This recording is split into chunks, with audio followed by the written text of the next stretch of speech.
Check the mic and make sure it sound right, boys.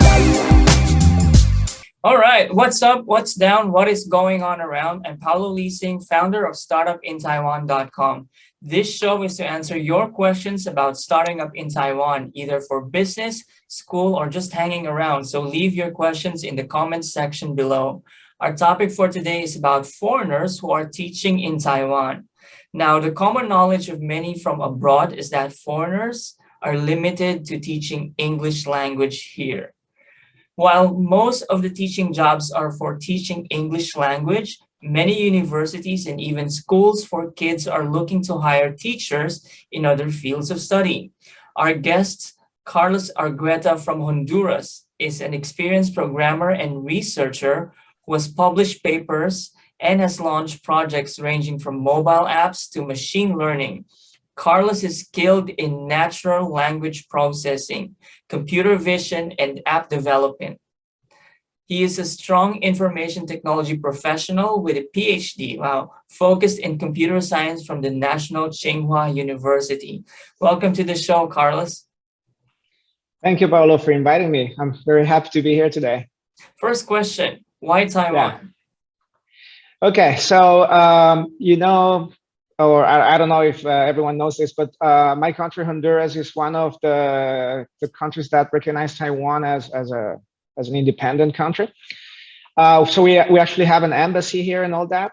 Nice. So back home when I was doing my university, my undergrad program, my school had or offered summer camps to students in different countries. So depending on which career you were studying, you had the chance to go to a specific country. So for computer science, for my degree, Taiwan was an option, and National Tsing Hua University was the school providing the summer camp. So I came here in 2004 to do that summer camp, and I just completely fell in love with the country, with the university, with everything. So I went back home and I was like, I need to go back. I need to go back to Taiwan. So I started asking around, looking around for information, and I found that Taiwan was actually giving scholarships to Honduran students. The two countries being friends, right? So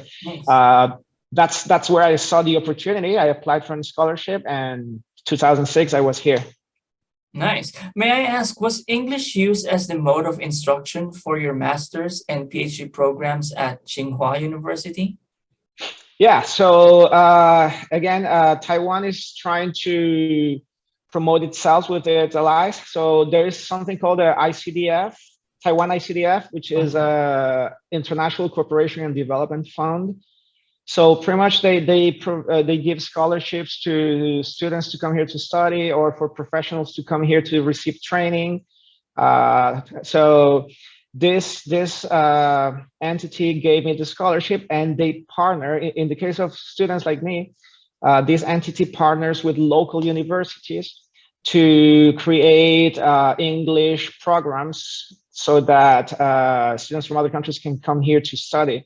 So I was lucky enough that the university I fell in love with was Tsing Hua, and ICDF for computer science had a partnership with Tsing Hua. So it's I don't know now, but back then Tsing Hua was the only university for computer science that had that partnership. And of course, so to answer your question, I made it super long, but to answer your question, yes, those programs, those cooperations between ICDF and local universities are in English for foreign students. Well, I'm actually surprised because my previous background in education is MBA, and I know for a fact that many of the MBA schools are actually taught in English for international students. But for computer science, most of the people I've met during my time were actually learning the books in English, but in class they're actually being taught in Chinese. So this is actually a very good information for anyone who wants to actually come here to learn computer science. The only catch was that part of the partnership included obviously recruiting teachers that would be willing to teach their classes in English, but the limitation was that not every course was offered in English. So for instance, if you were interested in a certain course that wasn't in English, you could still take it in Chinese and most likely just study from the books and ask questions to your classmates. But then the lectures would be in Chinese. I was lucky that when I had to choose a lab, because you had to choose a lab to be part of them. So I choose a lab from one of the teachers that was partner of this program, right? So all her classes were in English, and I obviously took all of her classes because that was the research area I chose. But I do remember a few students that were interested in different topics, and they had to take a couple classes in Chinese. Still many classes in English, but they had to take a couple classes in Chinese. Okay, so may I ask, so your current job is as teacher. Where do you currently teach, and how could you tell our audience how you got that job? Sure.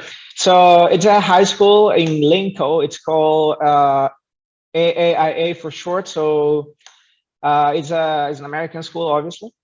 So if you want to know more about it, just Google AAIA. In Chinese, I think is 新北美国学校. In English is Asia American International Academy. So the way I got this job is it was the first year of operation for the school, right? And they were already thinking for the second year of operation to start offering computer science.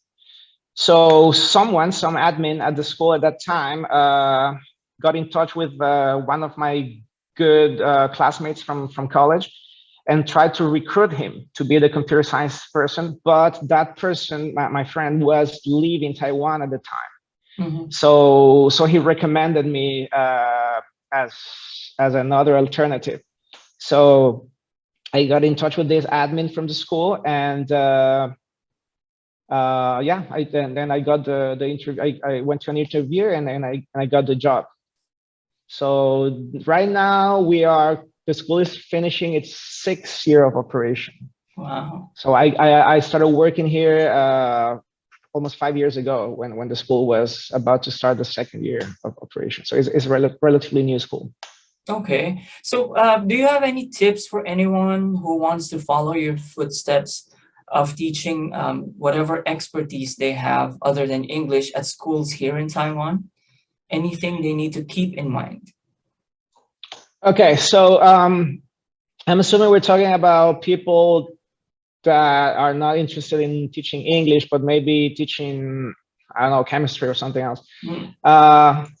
So the first thing is, again, I'm assuming that we're talking about people without teaching training, teacher certificate.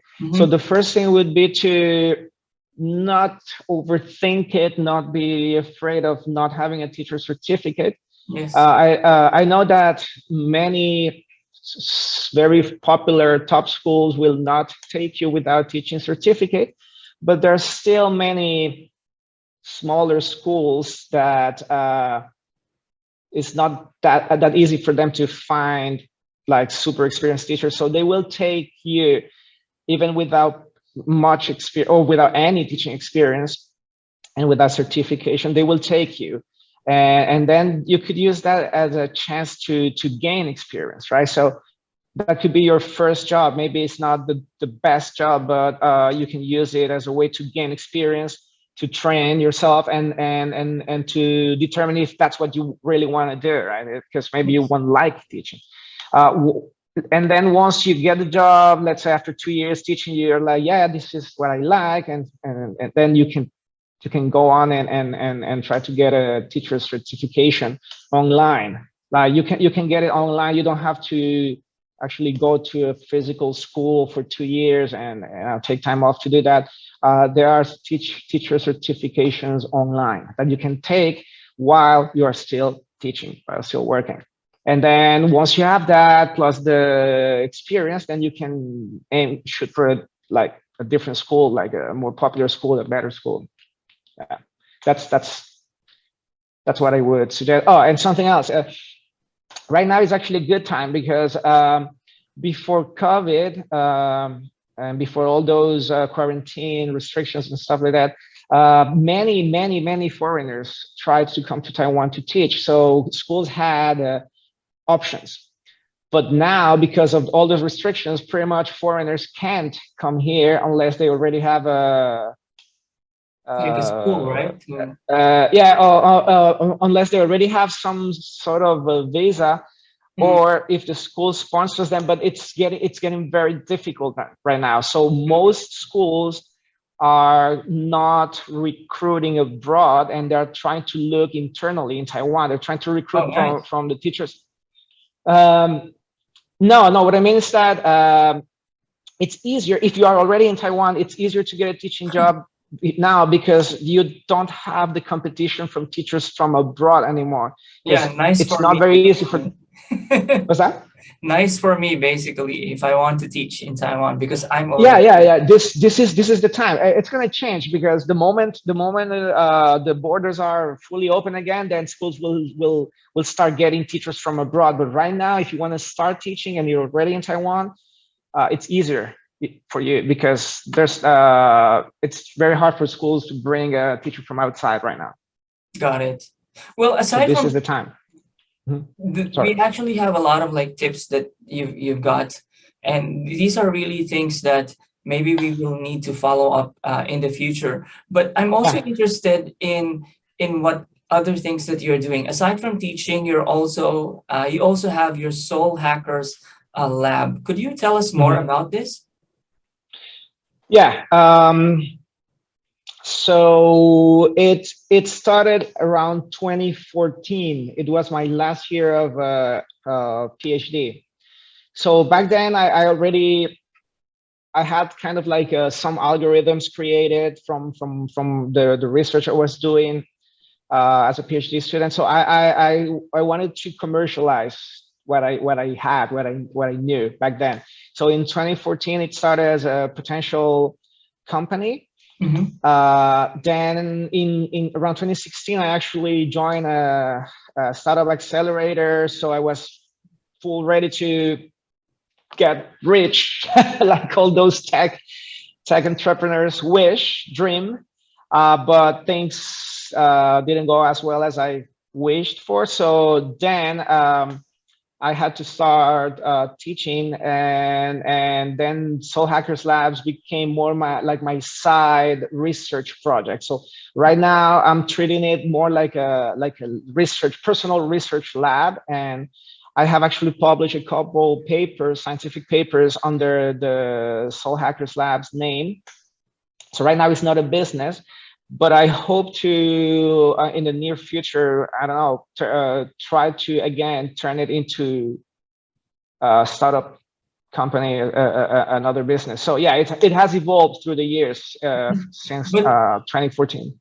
Got it. But what exactly does that do? I mean, currently, what's your vision for Soul Hackers Club? Okay, so right now, through the years, the goal has been shifting slightly, but currently I'm researching robotics, right? So last year, during my free time, I joined a robotics kind of robotics competition. So I built a prototype of a self-driving advertising robot. And most of what I'm doing right now is research two main things about robotics: the visual or perception part, which is deep learning and convolutional networks to recognize objects from camera feeds. So the vision part, and also I'm researching about Kalman filters and other methods to estimate the state of the robot or determine where the robot is in a map. So combining those two, the idea is to create navigation systems for robots. Nice. But right now it's all research, reading, testing, developing in my spare time, with the hopes of eventually create a product out of it. I know just someone who could actually help you with what you're building. I don't know if I'm supposed to name him, but I'm not gonna name him. But this Okay. a specific group of people are actually looking for experts in the field that you just mentioned, and they're basically Mhm. asking me to like refer to them anyone who has been starting a business or like a Mhm. startup or any expertise research materials around your Mhm. expertise. So after our call later, I'll give your number and I'll make sure the Yeah, two of you could connect. that would be great. That would be great. Thanks. Cool. Appreciate that. Sure. Yeah. This channel is also about, as a guide for foreigners in general in Taiwan. So Mhm. how do you think could Taiwan improve the lives of foreigners here from your perspective? Okay. So yeah, I'm glad you mentioned from my perspective because honestly speaking, I feel Taiwan is already great for foreigners in general. I like it's a wonderful life here. Of course, it's not perfect, but no place is, right. No place Mhm. is Correct. perfect. So if I have to think about common things that we probably all share, I would say, and I've heard a lot of about it from other people. It's mostly about, I guess, banking, yeah, right, and credit, for instance. Like we are entrepreneurs, right? We have tried starting business and stuff like that, and sometimes getting credit is not easy. Starting a company sometimes it's not that simple unless you have a local partner, stuff like that. Even owning a house or stuff, that kind of stuff, right? Like to that can help you settle for good in Taiwan, uh, could be improved. But I also know from, because I have been here long enough, it has been changing. It's slow, but it has been changing. Like a few years ago, it was extremely hard for a foreigner to get a credit card. I do have a credit card now. I've heard from people that they're still denied a credit card. I'm not sure why. For me, it was kind of easy to get one. Did you get So it it has from, may I uh, interject? Did you get it from Costco? that one. Maybe that's the easy one. Yeah, It's so that, basically for our listeners and for our audience yeah, on YouTube, yeah, the easiest way to get a credit card in Taiwan is through Costco. So basically, I think they have a partnership with Cathay United Bank, yeah, and there are people yeah. who are actually giving out those forms. And I think all you need to do is present like an ID that you work for Hmm. an X company, and it's Hmm. almost the next day they'll call you to say that you are given an approval for your credit card. Yeah. So that's what you have, Well, right? yeah, that's the one I got. So I suppose, I mean, but it only takes one bank to start doing that, and I imagine shortly others will follow. So as I said, it's not perfect yet. It's changing very slowly, but I've noticed the change through the years. I'm aware that the government is trying. For example, I mentioned earlier that I was part of a startup accelerator in 2016, and just by coincidence, that year they were introducing this entrepreneur visa. I actually had that entrepreneur visa. The accelerator I was part of during that time helped me get it. So Yeah, small things like that are happening. The government seems to be interested. They're super slow, but at least they're moving forward. correct. But that's something that affects us all, I guess. But I want to just quickly mention something that, Sure. from my own perspective, and I know it affects other foreigners, probably not the majority, but it affects me. And it's that I have three kids, right? I have three kids that Mhm. were born here in Taiwan. The older one is already 7, Nice. and he's Taiwanese in every aspect. He speaks Chinese natively. He acts. He eats. He does everything like a Taiwanese. And I feel sad sometimes when he comes home, he's like, "Hey, Dad, why my classmates say I'm not Taiwanese?" And Mhm.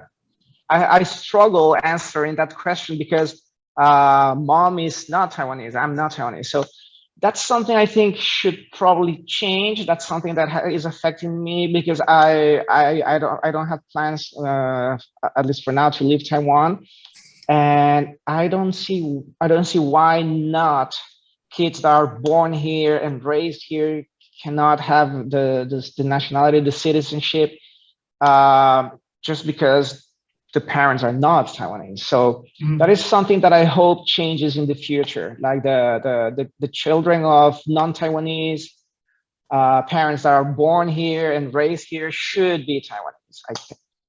Well, I think, yeah, as you're saying, we are moving in that direction. Lately, we've seen a news wherein somebody was awarded with a Taiwanese passport without going through that first step of giving up your first passport. And this guy is not, like an old guy. This is basically a middle-aged guy. It's not like somebody you need. It's not like you need to spend your whole life here before you're granted that passport. So we're moving in that direction. I know. Although it's a little bit slow, but yeah, hopefully they could move it a little bit faster. It is very slow, but there is hope. There is hope. There is hope. So our goal here is also to directly help our guests. Earlier, you mentioned about your expertise. I'm going to connect you to that person after a call. Thanks. But what's your action item? How can we help you in general? For our audience who are listening, maybe they could also help you with what you need. Thanks. So I'm currently working right at the school. So my current goal is to keep my research, right? Keep my research about the robotics, perception, localization, stuff like that. So some way people can help me right now is, I don't know, maybe follow me on LinkedIn, not follow, add me on LinkedIn or Facebook, or follow my Twitter. Stay up to date with what I'm doing, my research work. And if it interests you, maybe in the future, I will be releasing some product.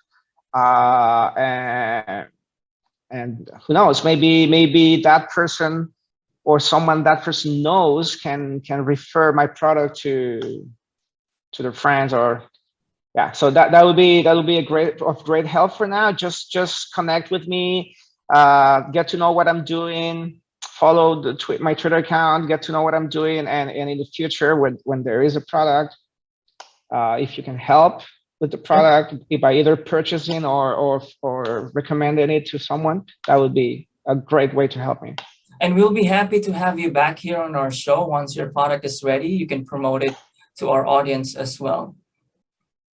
Thanks. I don't know how long that will take, but I mean, just give us a holler us, and then we'll put you up for an interview.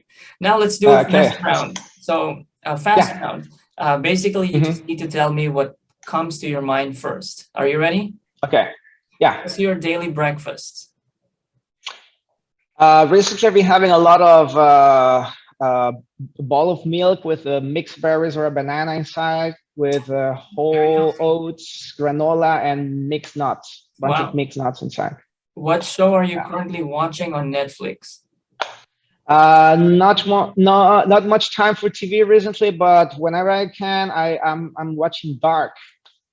I think I know the answer for this question, because you have kids and you teach. Are you a morning or night person? 100% morning. Yep. 5 a.m. most days. 5 a.m. most days.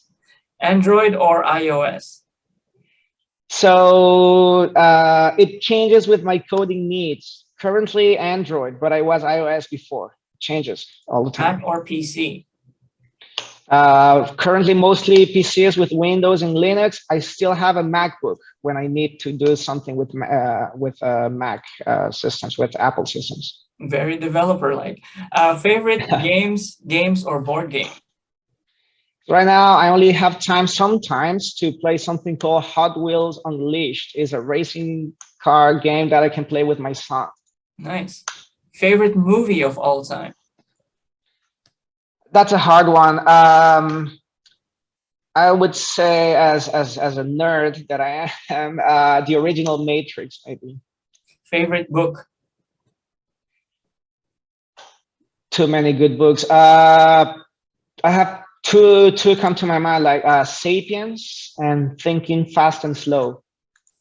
Could you briefly tell us what those are about? Right, so Sapiens is it's a bit of history about the origins of humans. Okay. So it tells you the story of how we got from our ancestors, the primates, to what we are now. It's really good book, very highly recommended. It explains many things about why we are here, why we act the way we act, stuff like that. And then Thinking Fast and Slow is a psychology book. It covers many topics. It talks about biases, like the typical kind of biases that humans are affected by. It talks about how we perceive certain things and how we're fooled by our perceptions of things. So it's a fascinating book. It definitely will help you change how you view certain aspects of the world. I will need to get the links to those books that you mentioned. I'm interested myself, especially about the second one. So next, favorite Taiwanese food. Favorite Taiwanese food, also several. Just one, first thing. Okay, you'll think I'm crazy, but when you said that, the first thing that came to my mind was stinky tofu. Okay. What's your not so favorite Taiwanese food? I was guessing this was going to be your answer for the second one. Not so favorite. Not so favorite. That's hard. I can't. Nothing comes to my mind right now. I think I like most of Taiwanese food. I don't know. I think I love most. I actually love Taiwanese food. Nice. So that's the last question. And thank you again, Carlos, for joining us. And for our audience, please spread the word about what we're doing here. Subscribe if you haven't done yet. Have a good day. Thank you. Check the mic and make sure it sound right, boys.